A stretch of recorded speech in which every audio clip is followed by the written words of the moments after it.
Am I the a-hole for making my daughter-in-law cry? My son and daughter-in-law had their twins last year. They didn't want to put them in daycare and asked me if I could watch them. I've been doing childcare my whole adult life, as a nanny, and at the time I had a well-paying nanny job. My son and daughter-in-law couldn't afford to pay me as much, but I didn't mind as they're my grandkids and I love them. I do it for free, but I have to pay my bills. I did make sure multiple times that this was going to be permanent. I was quitting a good job for this, and I didn't want to have to scramble last minute. They swore up and down that it'd be until they were 3.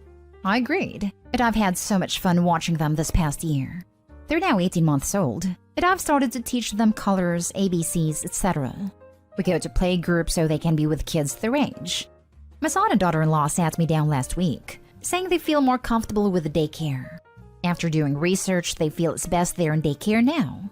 They've already found one and gave me 2 weeks' notice. I was upset. They promised me 3 years of work, and now we have to scramble to find a new job they'll pay as well as my last one. I said all of this, and they said it wasn't fair for me to expect them to keep to that. I pointed out what this would do financially to me, and they said they had to think of themselves. They're paying the child care more, but it's worth it. I said now I don't know how I'll pay my bills, including my son's student loans that I pay. I left shortly after. My son says his wife cried and that I shouldn't have guilted them about this. He said bringing up the money was manipulative. Am I the a-hole? As I know of, they're only sending them to daycare for socialization. They say there's nothing wrong with my care. Now for the comments. Not the a-hole. They broke their commitment, and they are a-holes for making you pay student loans. Stop paying immediately if you can. This times 100. Do not pay student loans. If they can afford daycare, they can afford to pay loans. Not stay home, and stop paying your son's student loans, unless they are in your name. Even then, she should heavily put the onus on him to pay. You can clearly afford your student loans by yourself like an adult now. So since you've broken our commitment to me and I have loss of pay, I'm stopping my generous contribution to your financial obligations. Not today, home. Did you have any kind of formal contract? I would strongly consider not paying your son's student loans either. Typically, I would have a contract, but they were family, so I thought we'd forgo it. I didn't think they'd screw me over. The loans are in his name, but we had an agreement that I'd pay the loan and he'd pay interest. Is that agreement in writing? Lol. What's good for the goose is good for the gander. It's not. I'll probably stop paying. Next story. Am I the a-hole for getting a teacher fired when she wouldn't let my daughter eat in class? My 47 female daughter, 13 female, is type 1 diabetic and sometimes hypoglycemic. Due to this, we set up a 504 that says she can eat a snack in class whenever needed, along with other accommodations. Anyways, at one point, one of her teachers, who is apparently a new teacher, denies her a snack while hypoglycemic. She nearly passes out, but then the next class she's in, the teacher has enough common sense to let her eat a snack before passing out at school. When she told me, I immediately called the teacher. When she called back, I lectured her and told her that she needed to let my daughter eat a snack when needed. She says snacks aren't allowed in class, but I tell her that due to my daughter's 504, she's legally required to give my daughter an exception to that rule, and recommended she give it another read. Before hanging up, I tell her that if she does this again, I will contact the principal and let him know. I recorded this call in my husband's phone, by the way. A month goes by and the same thing happens again. I request a meeting with the principal and my husband plays back the call between me and the teacher. I tell him she has done this twice and needs to have a talk with her. Turns out, he actually fired her for ADA violations. How do I know? I ran into her in public, and she told me that it's my fault I got her fired over some stupid snacks, and that I need to stop raising an entitled brat. Instead of arguing back, I just walked away. Was I really the a-hole? Did I actually go too far? Not the a-hole. A 504 is legally binding agreement that the school has to follow. The teacher was actually probably fired because she didn't follow the 504, and the school could get in trouble for that. ADA is the American with Disability Act, so I believe it would be an ADA violation to deny my daughter an accommodation that she needs. Not the a-hole. It's your fault that you threw your career away over some stupid snacks. I'm honestly baffled by the stupidity of this teacher. Not the a-hole. She put your daughter's life at risk. Twice. The school did her a favor, frankly, by firing her. Better be fired than let your foolish choices harm a child in your care and then have to deal with the consequences. In a way, the teacher was saved from herself. This reminds me of the idiotic high school coaches who harm children through negligence, but not recognizing heat stroke or other injuries. It is so easy to not actively fatally harm children under your care. Next story is titled, Am I the a-hole for telling my mom it's her fault I live in a cave? So my 18 female mom has been charging me market rate rent since I started working at 16, and I was left with travel money and just about had food money left. I got a pay raise recently, earning pretty much double what I was previously, and she tried to up my rent even further. When I refused, she kicked me out. This was the end of July and I'm just now kind of back on my feet. Recently moved into an apartment and my rent is quite high, and because it was furnished, I have a slight bit of wiggle room to start buying the essentials. I've started with the stuff I just need. I still haven't gotten around to buying real plates or cutlery because I haven't been able to, so I've been eating off plastic. I also have one light bulb, and I just take it from room to room. So, my mom asked if she could come over and talk yesterday, and I agreed to it. She came over, and the first thing she did was complain about how bare and dark it was. It was bright when she first came, so I was using the natural light. She eventually decided to order us food, and when it came, she asked where the forks were. She got them and got really angry that they were plastic. She went off at me, saying I can't afford this place since it's like I'm living in a cave, and that I should find something cheaper. I told her if she wasn't charging me more than what I'm paying here, I would have savings that didn't all go on an emergency deposit. And maybe then I'd have light bulbs and stainless steel forks. She thinks I'm being an a-hole for back talking. Am I the a-hole? Edit. Might be important to add that the rent I'm paying now, including bills, etc., is still less than what my mother was charging me. But now I can walk to work, so travel expenses are cut out almost entirely. Not the a-hole, and let me go ahead and say something your awful mother never will. I am so proud of you. You are building your future one light bulb at a time, and not complaining one bit. You got out of a bad situation and are working to be financially stable. Those are all big accomplishments, and you were amazing for them. I suggest that you start limiting contact with your mom.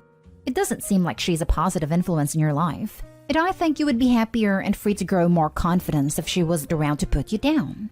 She was abusive in charging you to live with your parents as a minor, and the way she treats you isn't okay. I hope you realize that and make the best choices for your mental health. Oh, also, I don't know if this will apply for you, but check with your power company. Mine sends boxes of free light bulbs for part of an energy initiative.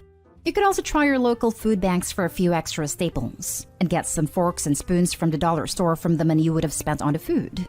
Good luck on your journey to self-sufficiency. I'd also like to add that thrift stores are a great place to buy silverware and serving sets when you get around to purchasing them. A lot of time you can find full china sets for next to nothing. Not only not the a-hole, what your mom did was illegal. You cannot charge underage people rent unless they're emancipated. Take her to small claims courts and get back the 2 years of illegal rent she took. Be careful going this route, Opie. Reddit likes to pretend that we're bastions of free will individuals in a libertarian society. Suing your mom may be more damaging than the money you could get back. A parent who charges their minor child market rate rent is automatically the a-hole. Completely agree. Especially when the rent magically starts rising the sooner you get a pay raise. Opie shouldn't share their wages with their family. Next story. Am I the a-hole for judging my daughter?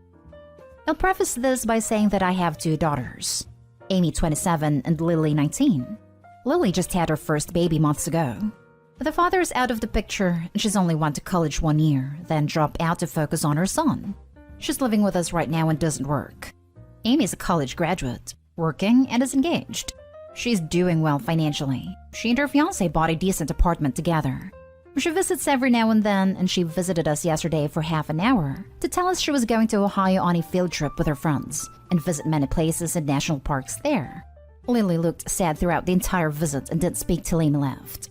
I asked Lily what was wrong, and she said it wasn't fair that she doesn't have a job nor a degree, nor enough money to buy nice things or a new phone. And not even time to go on trips and enjoy herself. While Amy has money, recently bought a new apartment, and is going on a trip every now and then. She said it wasn't fair because she is younger than Amy and deserves to live her life too. And she asked, why? I frowned because I sensed some envy and resentment towards Amy, even though it's not her fault this is how Lily's life is like. I answered her question by saying that Amy didn't make any of the decision Lily did, and didn't choose all the roads Lily did, and so she shouldn't compare herself to her. Lily looked at me stunned, saying that I just basically blame her for the decisions she made and the roads she chose to walk down. I didn't respond, and she lashed out saying I was clearly judging her, which was cruel of me since she never said she regretted having her baby or dropping out of college, but I made it about that. I said I was sorry she misunderstood my point, and she called me a few names then stormed out of the kitchen and kept ignoring me and refusing to speak to me, saying I know what I did. Am I the a-hole? Not the a-hole. Your delivery might have been a little awkward, but it was the truth. Lily's living with the consequences of her own decisions, which is adulting 101. Amy's also living with the consequences of her own decisions. If Lily doesn't like her life, then she can choose to change her situation. From the sounds of it, you are supporting Lily and her child, at least by keeping her housed. She sounds a bit entitled, spoiled, but perhaps needs mental health support to help her see her future differently. It might even be time to talk to Lily about her long-term plans. It's also not too late for Lily to turn her life around. She wants Amy's life. She can go back to school and get that degree. Work out some sort of babysitting schedule or childcare plan. Lily should also remember that Amy has an 8-year head start on her. It's unrealistic to expect to have hit the same milestones as a 27-year-old woman at age 19. 1000% not a hole. She has a baby young. It's a different path. It's not going to look as shiny as someone who took a different path. Sounds like Lily just saw the consequences of her choices, but still doesn't quite get it. You said nothing wrong. You didn't blame her for her choices or victimize her. You just let her know there's a reason their lives look different. I hope she kicks the entitled attitude soon, though. Not today, home. She reacted how a child would react. I suppose she wanted you to tell her that nothing is her fault and reinforce her point that life isn't fair. I think you dealt with it the correct way. You explained that the decisions you make in life have an outcome. Lily looked at me stunned, saying that I just basically blame her for the decisions she made and the roads she chose to walk down. I'm stunned that she was stunned at the idea that the decisions she made and the roads she chose to walk down are her fault. And now for the last story. Am I the a-hole for telling my mom's friend the reason I'm not interested in her daughter? So, I stopped by my mom's house to pick up some stuff yesterday. Her friend was over because they had just gotten back from shopping. I've known my mom's friend Carla for a while. She has a daughter my age, and Carla has hinted before about introducing us. Well, I was running some stuff back and forth to my car when I heard Carla talking to my mom about how she just wished her daughter would get her life together and meet someone nice. Then she called my name and asked if I'm seeing anyone, to which I said no. Then she was all, "You should take my daughter out sometime. I'm sure you'd hit it off. She needs to meet a nice guy like you." I was like, I'm not sure. I'm kind of busy. Then I went back in my old room. I've heard enough from both Carla and my mom about her daughter to know that she's not my type. Her daughter was in a 2-year college for 4 years and then dropped out, which is normal and not bad. Then she had a decent job and quit because it was boring. She has a substance problem and is in and out of rehab, and she bounces from one guy to the next and somehow gets them to pay her bills. A while passed and I got what I came for and was saying goodbye to my mom when Carla started badgering me. "So, when are you going to take her out?" I let her know. I said, I'm kind of busy right now. Too busy to take a nice girl out on a Friday? Yeah, and I'm not really interested, sorry. Well, why not? She's a nice, pretty girl. You'd be good for her. I was getting annoyed because I felt cornered and looked at my mom for help, but she didn't do anything. So I said, yeah, maybe, but that doesn't mean she'd be good for me. What's that supposed to mean? Well, I'm not really into girls that don't have a job and have addiction problems. She flipped out and said she can't believe I'd be so rude. She's known me since I was a kid, and that she was trying to fix me up with her daughter.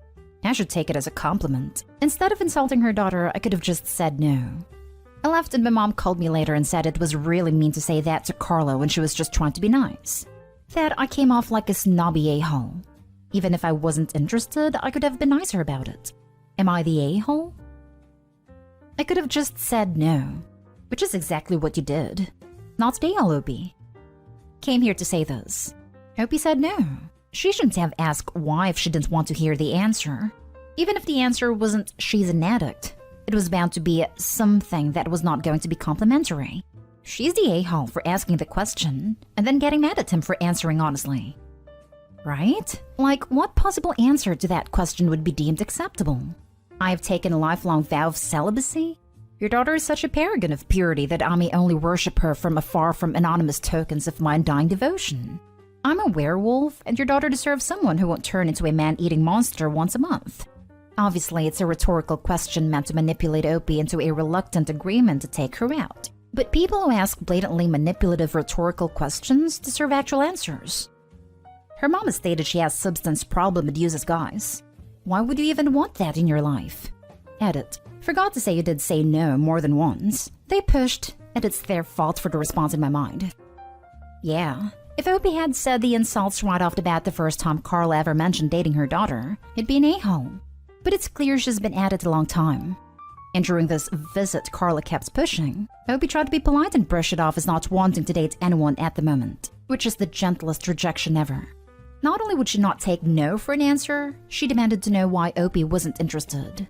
It's not really his fault she didn't like the answer. People who are super pushy about trying to matchmake others are total a-holes to me. Even if the person they're being pushy about isn't a bad person or anything like that, it's still annoying if they won't just listen to a no.